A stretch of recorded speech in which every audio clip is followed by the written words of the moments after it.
investments that we are doing, is it enough to nurture the next generation of food entrepreneurs and companies?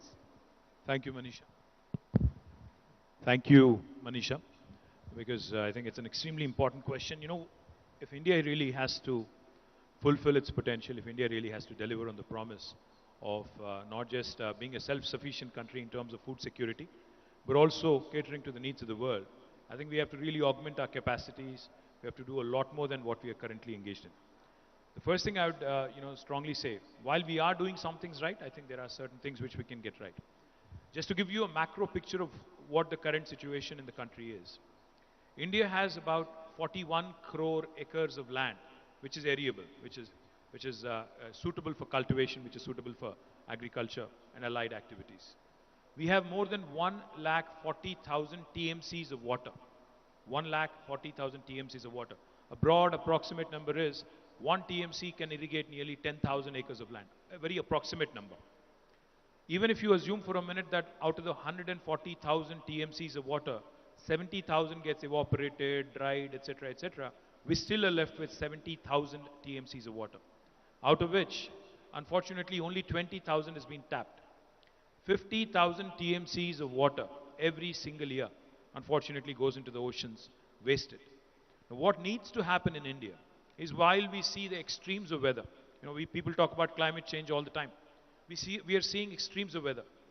There are areas in India where we are completely dependent on rain, rain-fed crops and rain-fed agriculture. And then there are other areas which are perennially hit by floods and, the deltas, etc., which are perennially struck by abundance of water and abundance of, nature.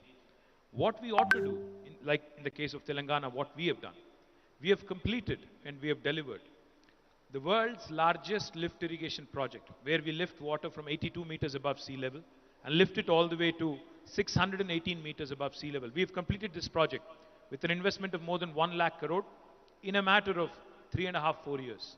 Now, if Telangana, the newest state of India, can do this, why can't the rest of India do it as well? We have irrigated by this project 45 lakh acres of water, 45 lakh acres of land, and all the numbers that you just heard from our ministers in terms of agri expansion, in terms of dairy expansion, in terms of fisheries, in terms of storage capacities, all of this is a result of unwavering support, unflinching commitment to create more and more of these irrigation potential. Now that is something that the rest of India needs to do. The second thing I'll also mention quickly, if India really has to ensure that we find that rightful spot, we have to focus on post-harvesting and what needs to be done to add value. Because the farmers are extremely hardworking. They are doing their best. With all of our support, in Telangana, we provide 24 hours of free power. We also provide them with quality seeds. We provide them with quality fertilizers. More importantly, we provide them with farm input assistance. We have already provided 65,000 crores of investment, farm input, through a program called as Raitu Bandhu. We are the first in India, in independent India, to have started this program. We have supported 65 lakh farmers over the last 6 years, provided 65,000 crores of farm input, and we also provide a farmer life insurance.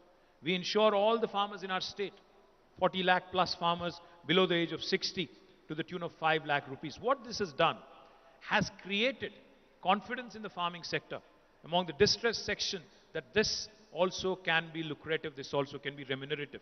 We also purchase all the farm produce directly at their doorstep. Now what this has literally done is allowed our farmers to work freely without any concerns, and as a result, today Telangana has become the leading paddy producer, with the leading fisheries producing state in the country, etc., etc. The last thing I'll tell you, in 2020, to add value to what our farmers do, we launched a program called as AI for AI, Artificial Intelligence for Agriculture Innovation. How does that help? How does technology, which today literally permeates into every sphere of life, how does it help the farmer? How can it help the farmer? Because our Chief Minister keeps reiterating every single day when we meet him.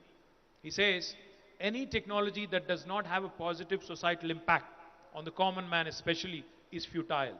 No matter how fancy it is, no matter how cool it is to talk about a technology, if it does not really have a societal impact in a third world country like India, it's futile. We have used artificial intelligence to detect rainfall patterns. We use artificial intelligence today to identify the possible pests that can come up in an area. We use AI to also gauge soil health. Now, these are the kind of things. Innovation through technology, support systems, focus on irrigation. I think these are the things that are going to help India achieve its rightful place. I heard Dr. Ramesh Chand very clearly when he said 20% of world's dairy needs are being, 24% is coming from India. A small country like New Zealand, they have a company called Fonterra. Fonterra alone as a company, it was earlier called New Zealand Dairy Board, that one single company contributes to 8% of New Zealand as a country's GDP. Now imagine what the agri and allied sectors in India can do if we give them that much needed support, because we have 60% of India still engaged in this activity. If only they can be given the support, because it's not fancy, it's not cool, agri, it's not glamorous, it's not space tech, it's not IT, but we need to support them so that they can actually be a game changer for our country, create employment avenues, create revenue, create wealth. Thank you. Oh, well, absolutely. I mean, there's so much being done. And Dr. Jan, this question is to you. And as we look forward, I mean, I want to start from what we are doing right now in sense of policy measures also. There is this, as the conversation has been about doubling farmers' income. And then we have poverty and hunger erosion to be rated as well. There is a target for that too. There is a Garib Kalyan Yojana also happening. There is an ethanol target also there in the market. So there is just so much happening right now. And this is happening because we have seen these problems, these concerns a decade or 2 decades back. But when we talk about the decade forthcoming, how are these policies going to work and what new policies are needed? Thank you, Manisha.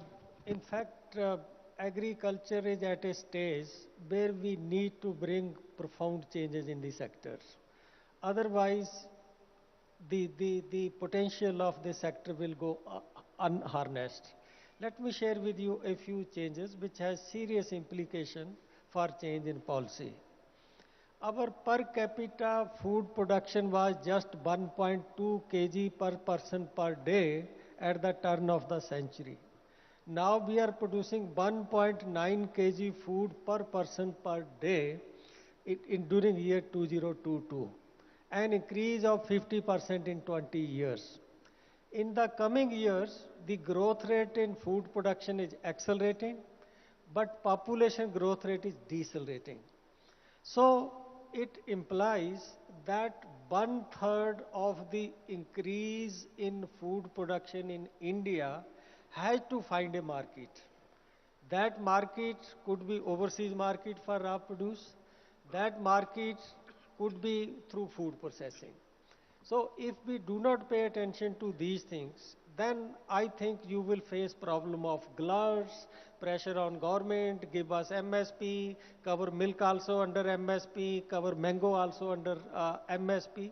So therefore, this today's conclave, I feel is very important to prepare a roadmap on how we link agriculture with industry, how we link food production with food processing, so that farmers don't look at government for MSP.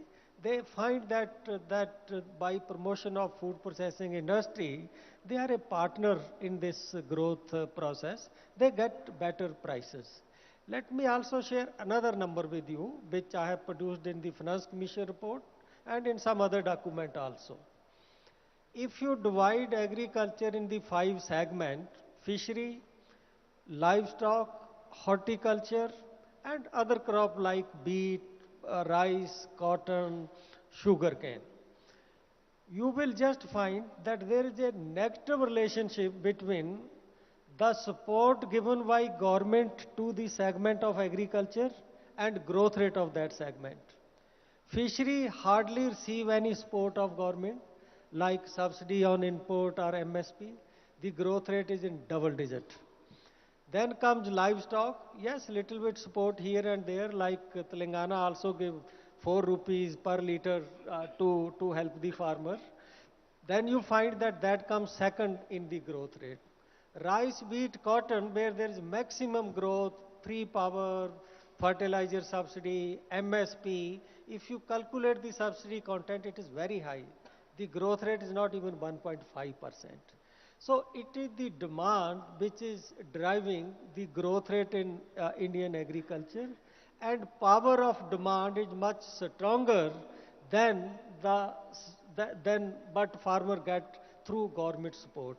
But we need to create enabling environment for demand side factor to promote income of the farmer.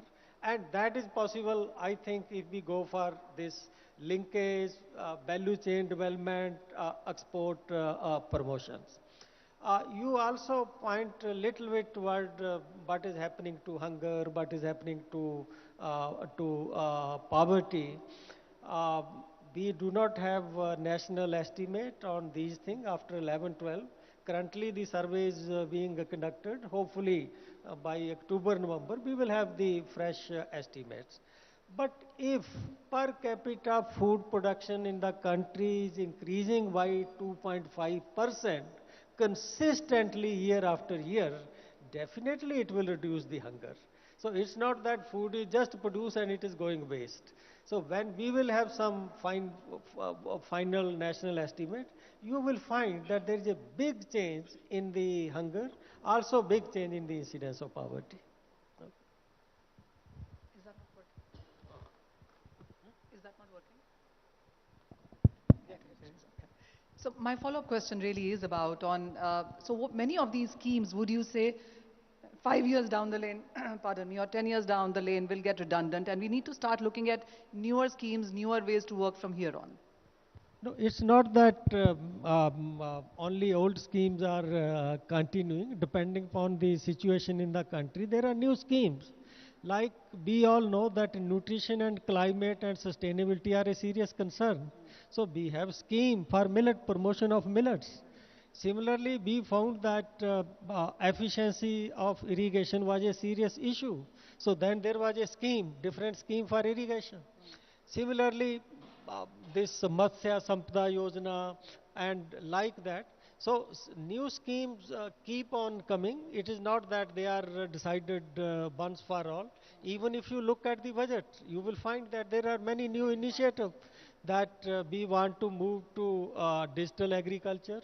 Personal extension is proving very, very costly. It is also very, very slow. So we want to encourage use of digital platform by both public and private sector for dissemination of information, dissemination of technology. Then to attract the agri startup, there is a accelerator fund. Then there is that promotion of 10,000 FPO. So you will see that whatever ecosystem or mix of scheme you are seeing for agriculture and food processing sector, it is dynamic.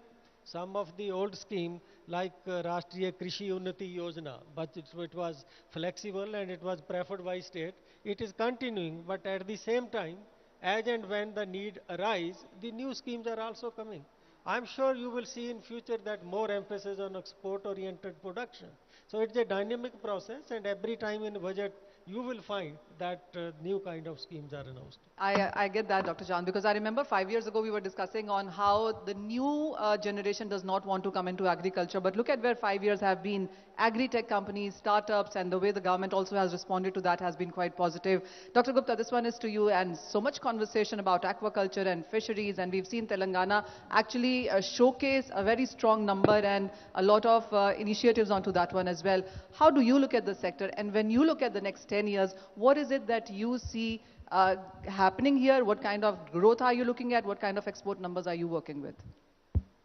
Okay, I see a lot of contribution from India to the global food supply or fish supply that we can talk about. Recent studies have shown that the fish production has to be increased by double the production by 2050 to meet the increasing population, increasing purchasing power, and also the realization that fish is a better animal protein than any other land-based animals. So we have been talking about here, we are producing about 17 million tons of fish now, and the government of India says by 22 million tons. But I think there is a more potential, not only achieving 22 million tons, much more than what we have. Because I'm telling this one, because we have vast aquatic resources which have been either unutilized or underutilized. And also our per hectare productions are low compared to some other country. So there is an excellent manpower that is already available, aquatic resources are there, and we'll be able to increase the fish production. And often we say that Andhra Pradesh is the #1 leading country because a landlocked state like Telangana has shown that it is possible to increase the fish production and be not only self-sufficient, can also export into the future, as the KTR has said, starting with aquafarm. Now I'm looking at the future. Now we say China is the leader, okay? Major exporter of fish and also a major importer of fish because of huge domestic consumption. But here in case of India, our consumption is much lower. Statistics 5 kilos to 9 kilograms, but in a big country like India with a different feeding habits and all that, it's very difficult to put in a national average because in states like Gujarat, it may be 2 to 3 kilograms per capita, but in states like Orissa and Bengal, it could be 40 or 50 kilos. So here there is an opportunity to increase the domestic market because domestic market is very low now, as of now. So if we are talking of increasing the production, we have to also see that our domestic market has to be improved. So how do we do that? How do we increase the per capita consumption of the fish? Right? Now I take the example of what the poultry section has done few years back. They bombarded the media. The egg is a very good protein, animal protein. It should be consumed like that. So we need a media bleach to bring awareness among the population that fish is a healthy food and better, I should say that, better than any animal protein. So once that is done, I think the consumption level will increase. So can you come out with a slogan, sir? You know, the catchy slogan, remember, Sunday ho ya Monday, rose khao ande. You should come out with something like that for fish as well. Yes, sir. We Then should only. Ish. So that is one is increasing the domestic consumption that we have been talking about. And also the way that we have been marketing the fish, again, is not that in a good hygienic condition, whether it is in cities and the rural areas. Again, I go to the poultry, what it has done. You see, ready to eat, you know, instead of cleaning. So we can develop some outlets, as again, Telangana has begun showcased that one, you know, opened the modern fish markets and also kiosks and things like that. So transportation of fish, you know, from the production center to the consumption consumers has to be improved, that one. So all these things done, we can increase the local demand and also increase the production and also contribute to the globally. Now we are looking at the other side of the export, okay? We are exporting about $8 billion worth of fish now. A country like, small country like Vietnam is exporting $11 billion of fish. So my question is why we are not able to do that with more aquatic resources? Sir, only I'm asking questions. You only please give answers.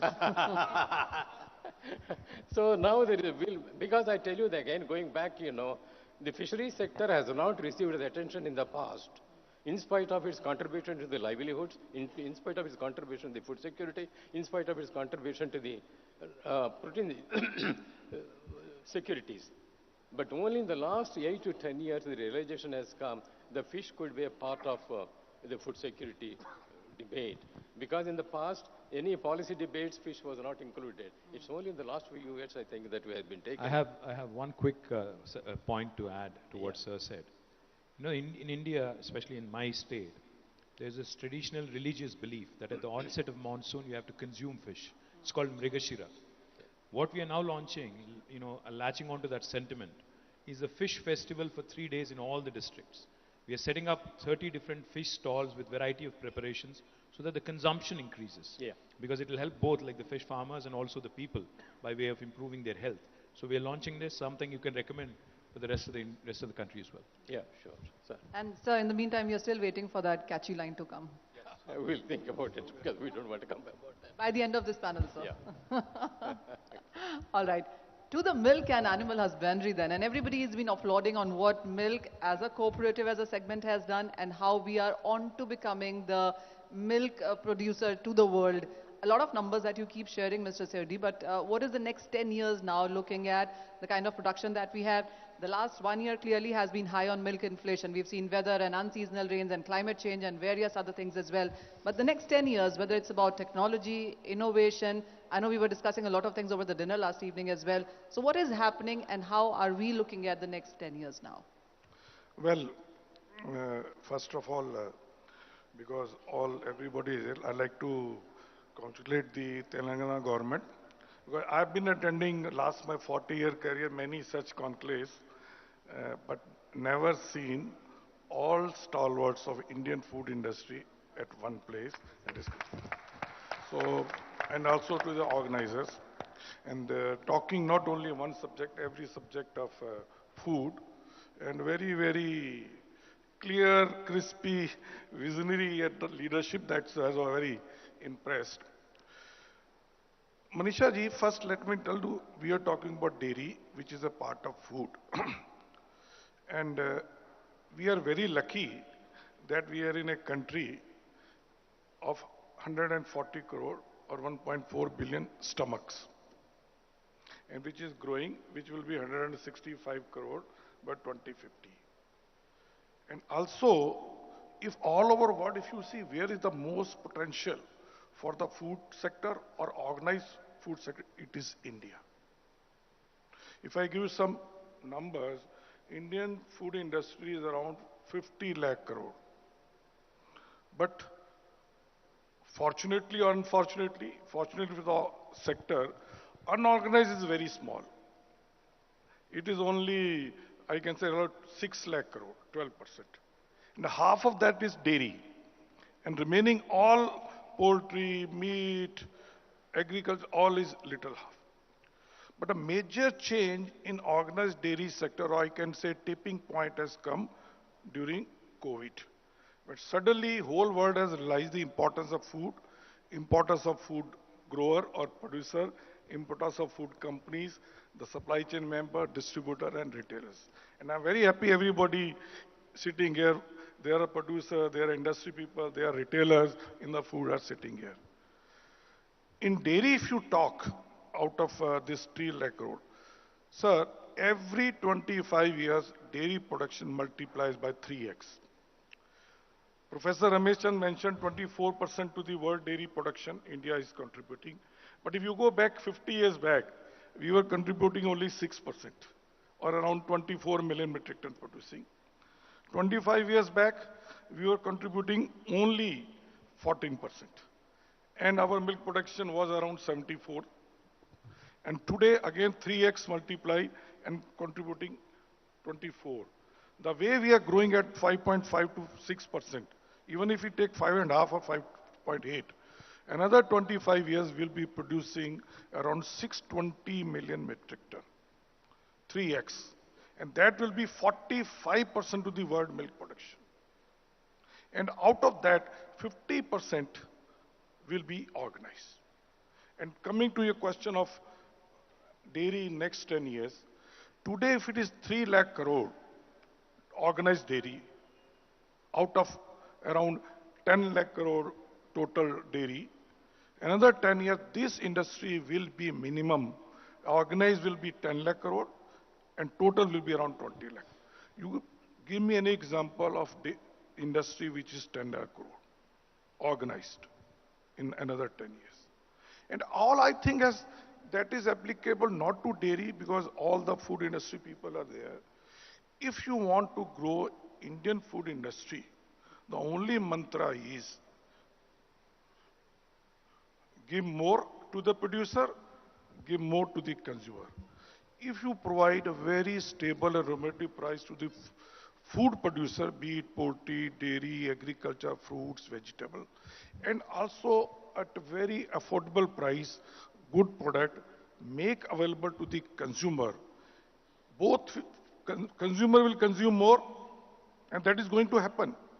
Reason is that with the income level increasing, prosperity increasing, average consumer is spending more on food, and in food also they are upgrading themselves from merely carbohydrate-based diet to more of protein and fat-rich. And their animal husbandry producers are coming into dairy, poultry, meat, fisheries, all these are coming into, or the oil thing. So one side is that is growing. So other side, if you consume more because it is available at affordable price, farmer will be encouraged to produce more because he is also going to get remunerated price. And this is only possible in India, which is both side masses involved, but both side lower middle class people. Is the biggest challenge to the dairy industry or the food industry, whether in poultry, everything is the supply chain efficiency. You know, Mr. Sodhi, a lot of conversation has gone around on why haven't the other industries or other commodities or other agriculture food products have imbibed in the cooperative culture. We've seen that debate a lot of time, but it hasn't really happened. You see, whether is other cooperative structures in like fisheries and other imbibed on, I give you example of Telangana only, sir. Because last 40 years I'm in the dairy, I joined Amul. When I joined Amul 40 years back, there were two brands at the top competing with each other, Amul and Vijaya. And you know history. I mean, where it is basically depend upon the leadership, both political leadership as well as the professional leadership. So any industry, any cooperative, whether any this, because of masses involved both the side, you can't say only the professional. Because when cooperatives are there, it's a democratic setup. You need very selfless, dedicated political leadership to take, to aggregate the producer or the farmers, and also need political leadership to attract, retain, protect best of the professional leadership. So whether any cooperative which has been successful in India, their example, and same is the reason for the decline of any cooperative also. All right. So we know where to applaud or point fingers at then. Mr. Sivakumar, this one is to you then. And we look at ITC for various things. But tell us, you know, there has been conversation about various food products. I want to talk to you about, on one side, there are various FTAs happening. We've already talked about on how important the political will into this is. On the other side, there is about changing lifestyle, preferences.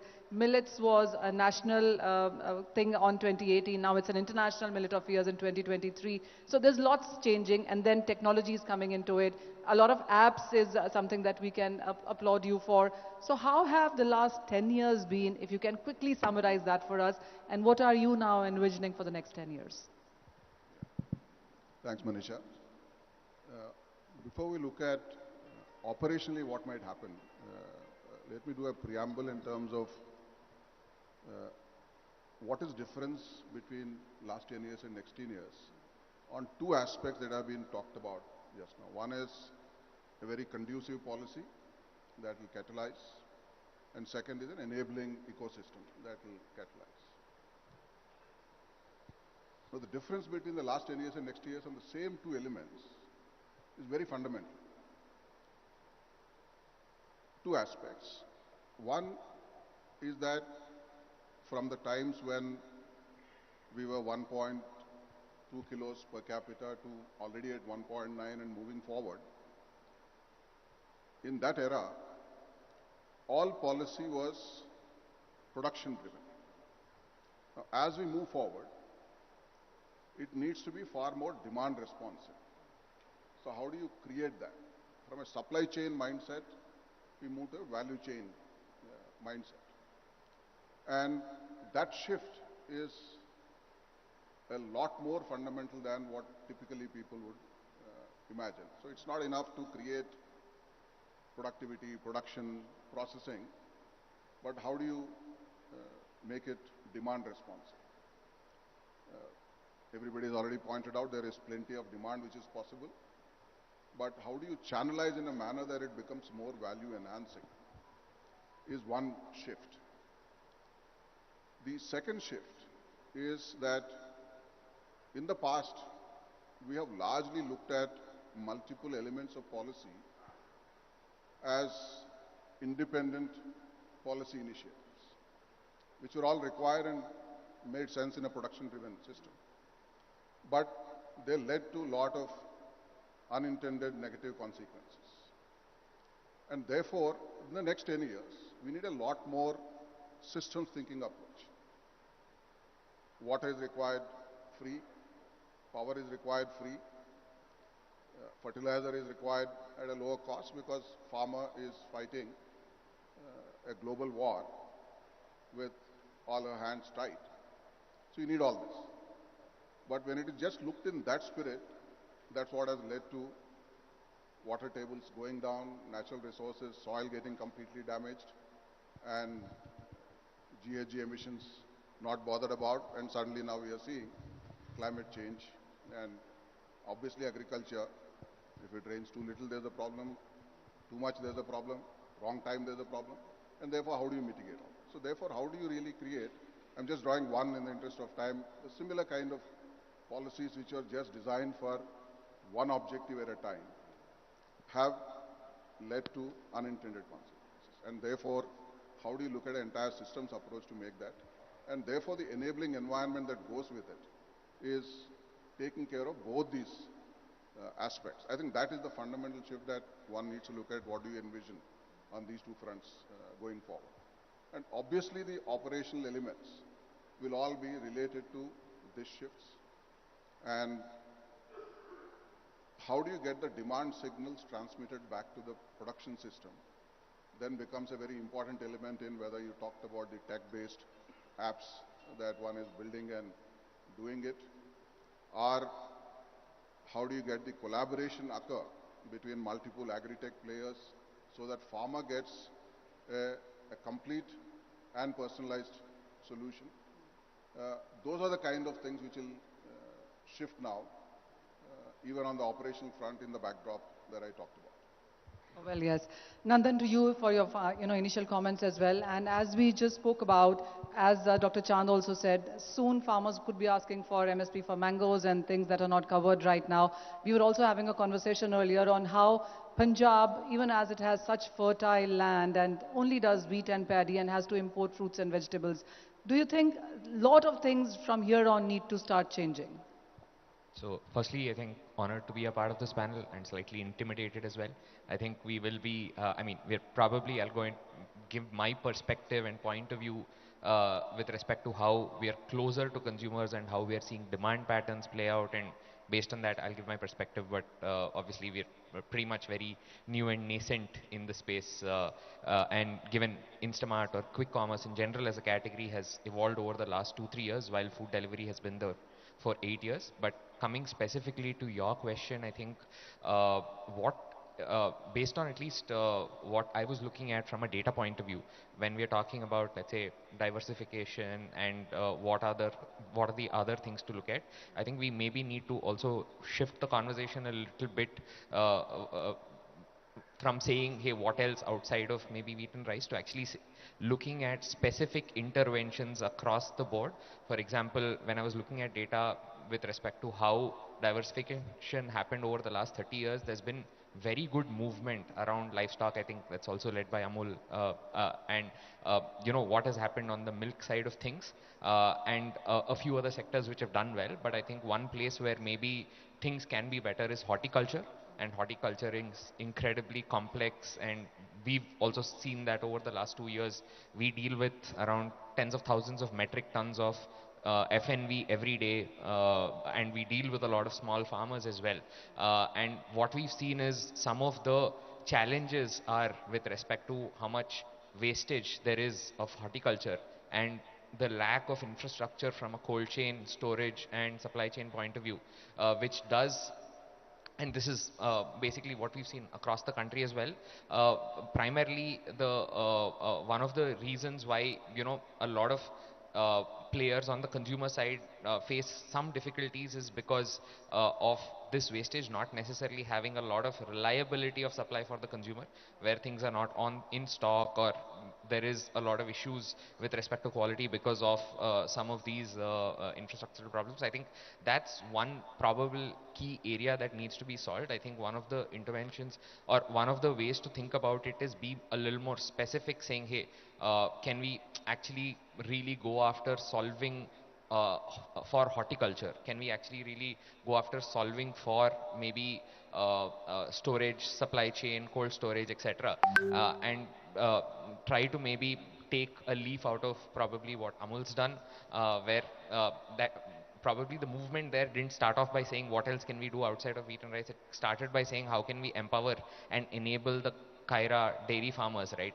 And that is basically the kind of missionary driven approach that is needed for, let's say, saying, hey, listen, we want to be able to really enable this particular vertical and help that, versus being maybe a little more generic and actually kind of look at specific interventions across the board. I think that's maybe a good place to start. All in my right. view. So with that, we have had the first initial comments and what is top of our mind of our panelists in.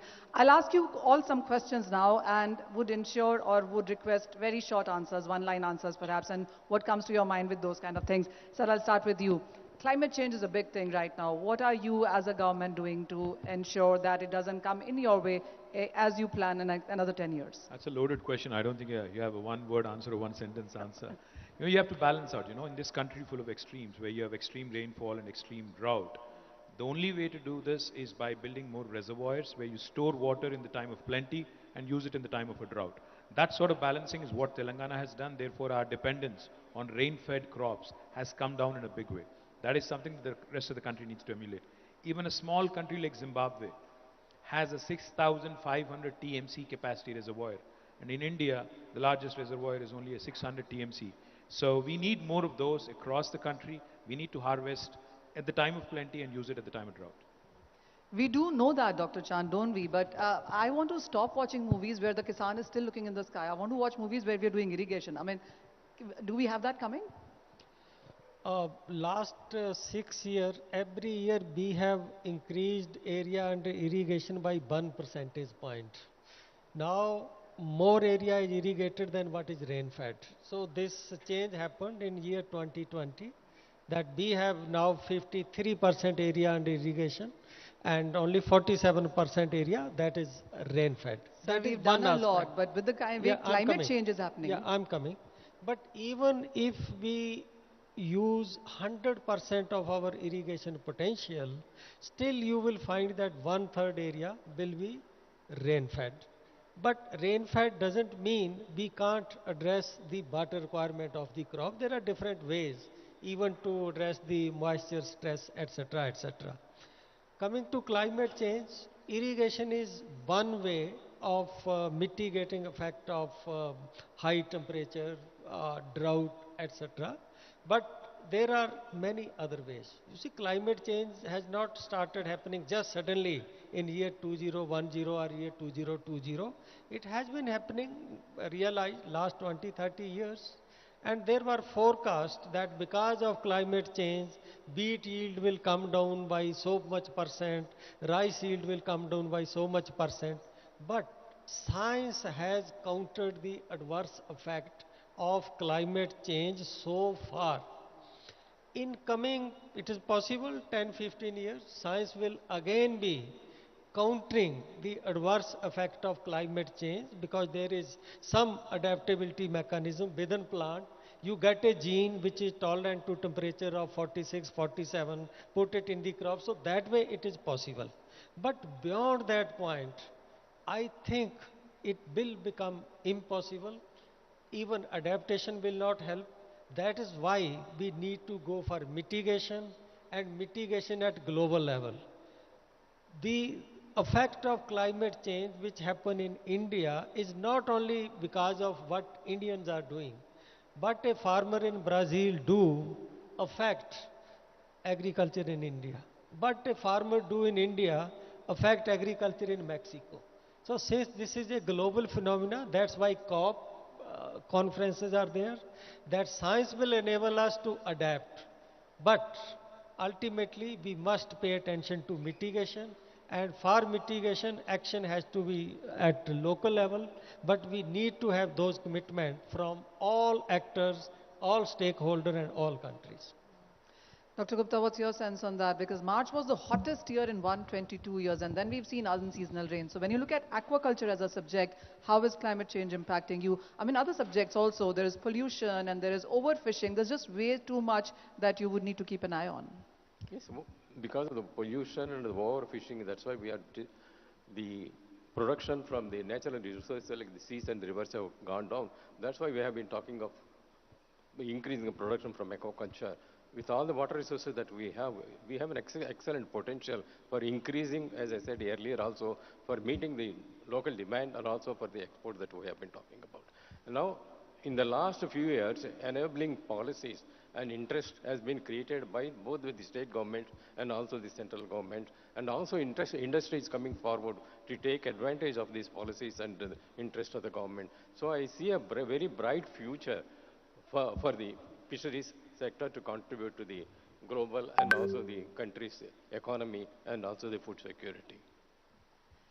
Mr. Sodhi, how do you look at the next 10 years when it's about climate, and how do you see it impacting animal husbandry, cattle stock, and dairy as a subject? As a climate, How prepared are we? I mean, we understand what we are doing in sense of fiscal measures and policy measures and various things happening. How prepared are we with climate when we look at all of these? well, I think all the industries is very much concerned about the sustainability and the emission. And it is our responsibility also that we should ensure that to the next generation we are able to give the same world which we got this thing. And it's everybody duty. But Manisha ji, I like to on sustainability and climate. It's a very hot topic. Everybody is talking. I'll just give you one anecdote. About year back, I had gone to Vancouver to attend International Dairy Federation board meeting. And after the board meeting, they took us to a farm to show us organic dairy farmer. And we were 7 members. As soon as we alighted from the car, one of the farmer who was the owner, he immediately said, "Hello, Mr. Sodhi, how are you?" And I was surprised how in this part of the world this fellow knows me. And he said, "Mr. Sodhi, do you recognize me?" I said, "No." He said, "It's okay, but you may have forgotten me, but 4 years back, I heard you in Quebec in some conference, and you said one line, the liner which you wanted to expect, which I must have narrated to at hundreds of thousands of platforms on this environment and sustainability." I said, "I had forgotten." So he told me, "You said sustainability starts when stomachs are full. Sustainability starts when stomachs are full." Actually, this climate, environment, sustainability is a very good word, but you have to see from the perspective of all. If you ask a farmer, what do you mean by sustainability? His only answer is livelihood. I want to earn my food. And you ask any state governments, what do you mean by sustainability? And for them, the sustainability is providing livelihood to 140 crore people as well as the employment. You ask any of the business people here, for them sustainability is the profits or bottom line. You ask any environmentalist, for them sustainability is what we are talking, emission. But if you ask sustainable to the consumers, what they will say? For them sustainability is affordable food, affordable living conditions. So we have to see when we are talking about environment, it's a very good point and we all have to contribute. But nevertheless, let me tell you, in dairy, animal husbandry is the most sustainable thing. The God has created earth interdependent on 3 things: plants, human being, and animal. We all are dependent on each other. Nobody can survive without, even plants can't survive without animal. Same as human being. So we have to see what are the other areas of saving environment. Animal husbandry is one part, but it should not be made a scapegoat or a tool to exploit the developing countries, because they are becoming more and more self-sufficient in food, which is impacting the markets of developed economy. Fair point. Thank you. Mr. Sivakumar, this one is to you. I don't want to talk to you about climate now. I want to talk about the next 10 years and the very fast pace, the way our lifestyles are changing. There is more disposable income, there are more working population, there is younger population in India, there are alternate proteins, there also is lab-grown meats and lab-grown foods coming into the market. There is just so many changes coming in. What is the world that you envisage 10 years down from here when you look at food? You didn't ask me about climate, but let me link it up with climate anyway and deal with this question. I think I draw the analogy from IT industry. that India has participated in over the last over 2 decades, and what food industry will participate in the coming years.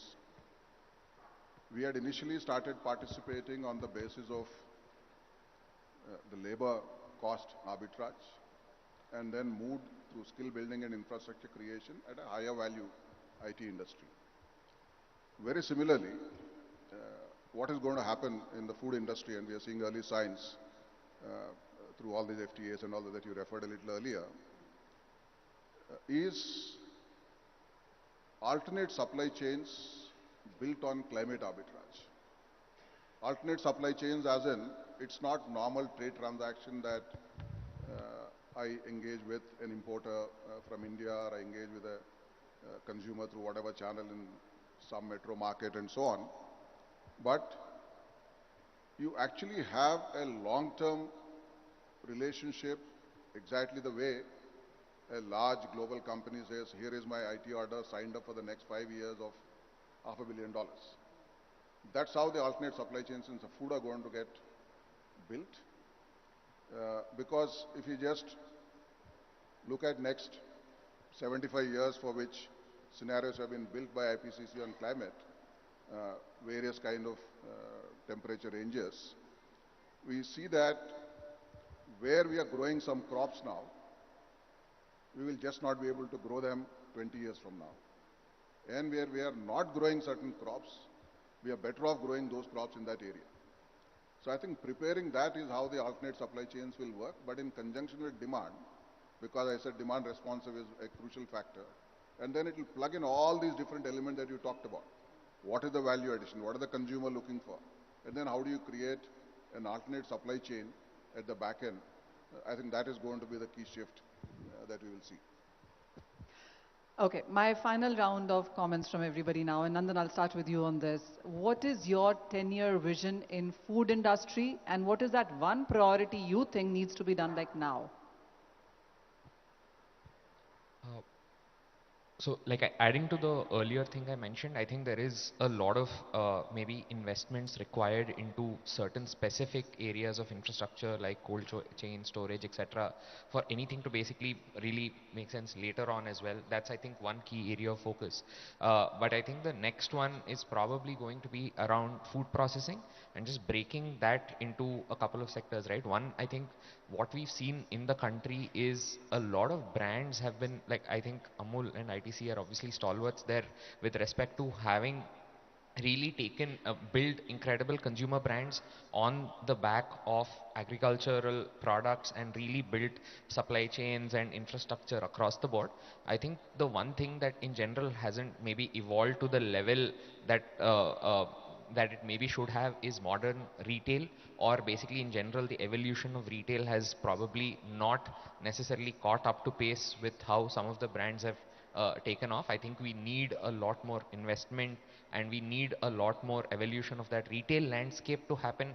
I think that's incredibly important because the more demand there is also locally and the more formats of retail there are, etc., there is going to be this ecosystem is just going to get built up. So I think that's one thing that I see at least basically evolving over the next 10 years. The second space I think in food processing is probably even HoReCa, as and I've seen this firsthand myself. I was actually a restaurateur in Hyderabad a decade ago, and I kind of basically saw the difficulties that restaurateurs face with respect to just handling a menu, right? There is just not enough HoReCa food processing units in the country that can help restaurateurs be able to scale their operation. For example, obviously we've maybe there has been news about this also. The kind of craze that let's say Hyderabadis have for biryani is incredible, but once it and while there's a lot of restaurateurs who are able to do it at a single unit level, for me to open maybe 10 restaurants, it gets incredibly difficult because the back end supply chain and the investments needed are massive. And at some level, if you were to think about it, that would probably help increase not just farmer incomes but also the overall ecosystem quite a bit if we are able to actually look at HoReCa and food processing together and say if the country probably needs a million more restaurants, right? And one data point that is always interesting is I think India overall has lesser restaurants than Beijing does. And I think probably that is the potential as well, where there is probably a million more restaurants that are needed, but the food processing capability for being able to handle million restaurants doesn't necessarily exist right now. And I think there is a lot more that should be done in terms of being able to build that capability for us as a country. You want to answer that in some sense? Yeah, in fact, just a couple of things adding to what he said, Nandan said. You know, the gastronomical delights from India, in fact, are taking the world by the storm today. If you look at London, or if you look at UK, and how they lap up Indian food there, and how even in the US, in fact, the doors are getting open. You know, Indian food is becoming as popular as many other very, very important, you know, cultural cuisines from other parts of the world. But I think we've barely begun to scratch the surface, because honestly, if you think about how the soft power of Indian culture can really help even the farmers and even the baseline here, I think there's a huge, huge potential that needs to be tapped. That is something that you know, we all can work on. The 2, 3 other things that I would quickly mention. You know, we need to also have a fair understanding of what land holdings in India are like. In India, the land holdings are extremely small, less than 2.5 acres. The only way, you know, a farmer can actually use drones to spray pesticides. The only way, you know, we can have a farmer actually have access to a harvester is by Uberization of, you know, at a block level, maybe Uberize all the agri implements, you know, all the agri mechanization tools that we have at our disposal. Those can be Uberized. Also, you know, if in India, in a country like India, which is as chaotic as, you know, any on the planet, if we have to dream of autonomous vehicles, I think the only autonomous vehicle I can dream of is a tractor. Because, you know, I don't think Indian roads will allow for an autonomous car that easily. I think autonomous tractors is something that we could do with. More importantly, community managed sustainable agriculture. I differ with Mr. Sodhi on sustainability. I don't think it's the rules of the first world to actually, you know, kind of deny us of our rightful place, you know, in the sunlight or sunshine. What I honestly feel, Mr. Sodhi, is there are a lot of things we can do within the realm of, you know, being a very, you know, a country which is lower in the social ladder in terms of our per capita, etc. We can do a lot of things. We can have solar pump sets helping our farmers. We can have biogas plants actually helping our even dairy farmers. There's so many things that we can do. You know, the little space that we have in terms of sustainability. Sustainability doesn't necessarily have to be, you know, like green has become a fad today. They talk about green steel, green ammonia, green this, green that.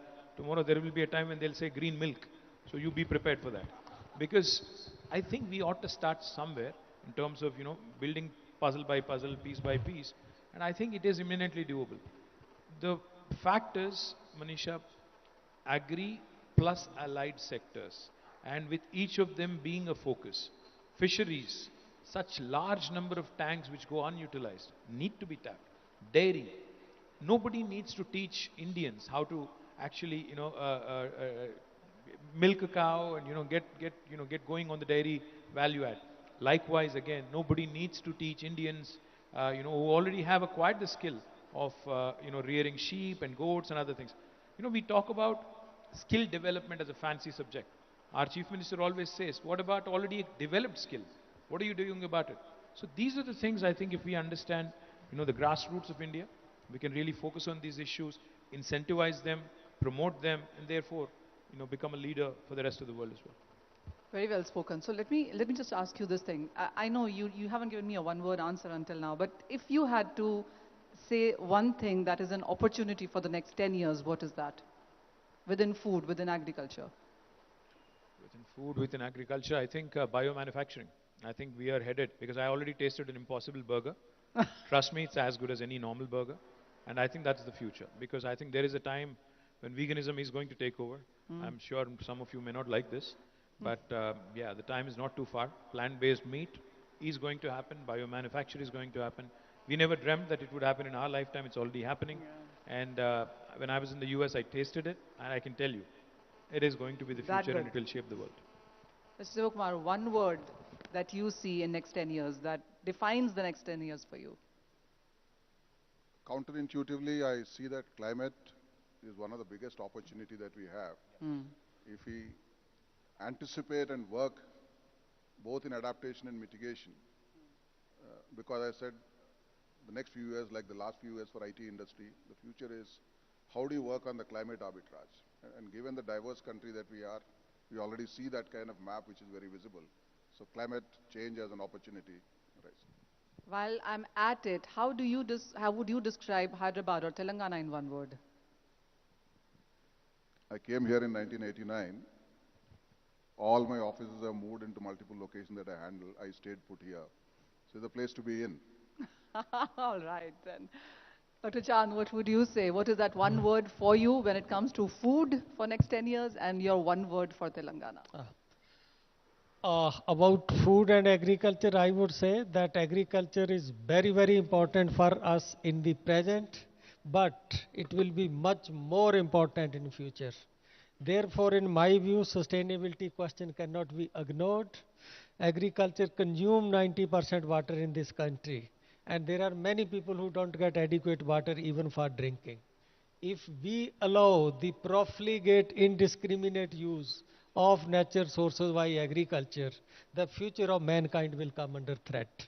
So agriculture has to become more efficient and more responsible in terms of sustainability, addressing climate change and the issues which are of longer term interest to the society. For Telangana, I would say that this is a state which is known for innovation. I think it has the potential to lead the country in new ways of doing agriculture in the next 10 to 25 years. Dr. Gupta, we hope you're ready with that catchy line, sir. Fish for health. Fish for health. All right. Fish for good health. Is that good to that? Yes, sir. What's your sense? What is that one word that you see as an opportunity for the coming decade? Telangana is actually showing the way. If you look at the export potential, it's all based almost 100% on the marine fish. But the freshwater fish has not been a part of the export commodity. But Telangana, by starting this aqua hub, is showing that freshwater also, fish can also contribute to the export market. I think this is beginning, this can be a showpiece to other parts of the country and show a way.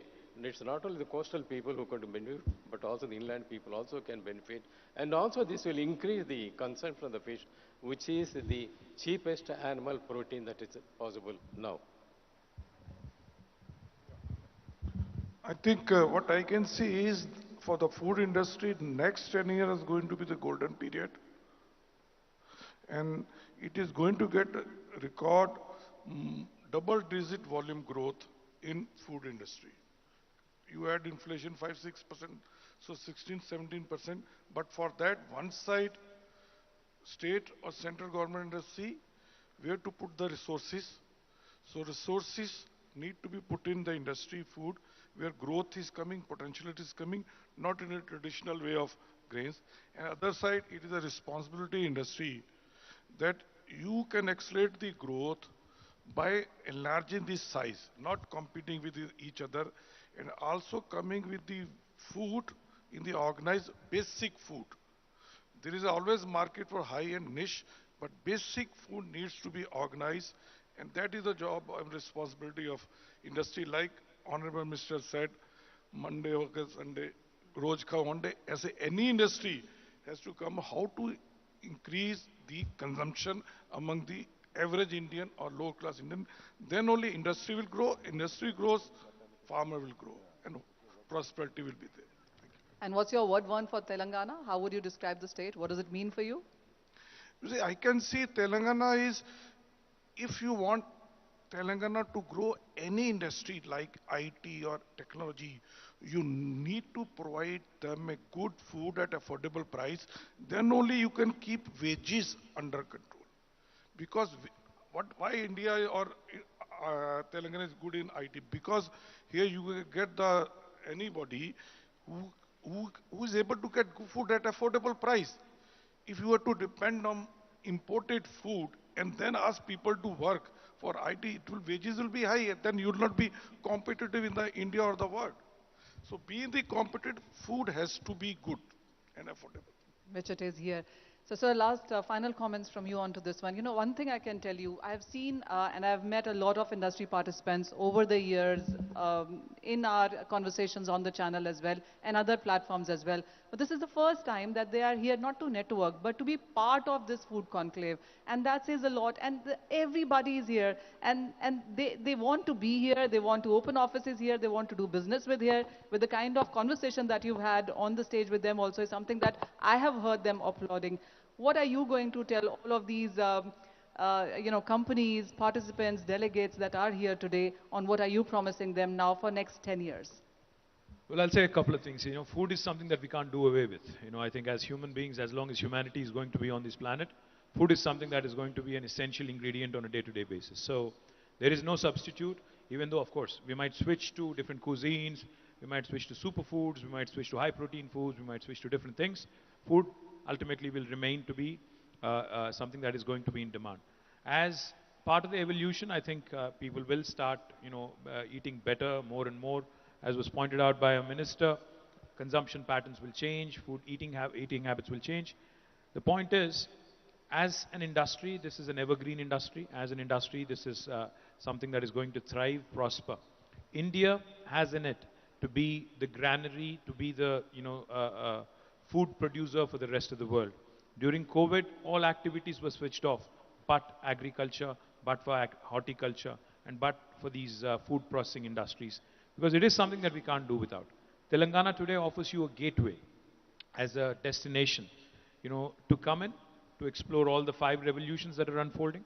We offer you policy support, we offer you incentives. Most importantly, you have a government that's extremely progressive, wants to work with you, wants to actually amend policies, change policies, to be the leader in India and by extension possibly at some point of time down the road, a torchbearer, a role model for the rest of the country. And I promised Mr. Sodhi, he said, keep the prices low, keep the consumption high but prices low. I promise him, we are rated by Mercer, that's an agency that rates cities on a livability index. We have been rated as the #1 Indian city in India for quality of living for 5 years in a row, from 2015 until 2020. That is because we are affordable, more importantly, and also we continue to remain very, very attractive. My thanks to all the participants who have come from various parts of India, because this is an eye-opener for us as well, as a government, to bring all these leaders onto one platform and one panel, understand from them, learn from them, and actually implement days to come. So thank you very much.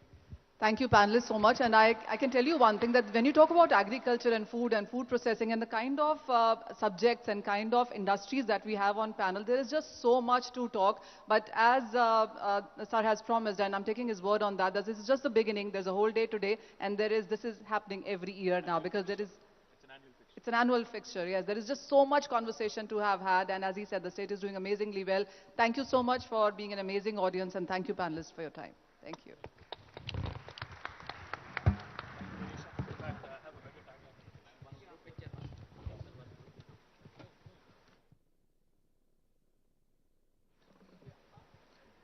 I now request Jayesh sir, please, to felicitate the panelists of our inaugural panel today.